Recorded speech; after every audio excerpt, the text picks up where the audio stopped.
All right, we were talking before about what happened in Texas, and while Wendy Davis has become a household name here and already being rumored for what political higher office she may be seeking, the issue of abortion we've talked about in this program on a state-by-state level, especially the farther west you go here, you start to see some real changes in this that aren't just hypothetical or conversational, but practical changes.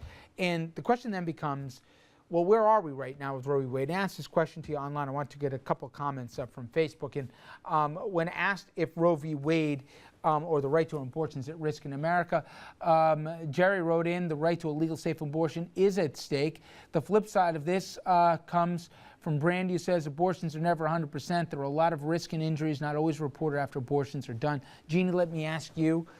I read polls. It really depends on how the question's asked. You forgot more about polls than I'll ever know. Are we kind of always going to be doing this on the margins, or do you think that somehow, some way, this is going to go before the Supreme Court again?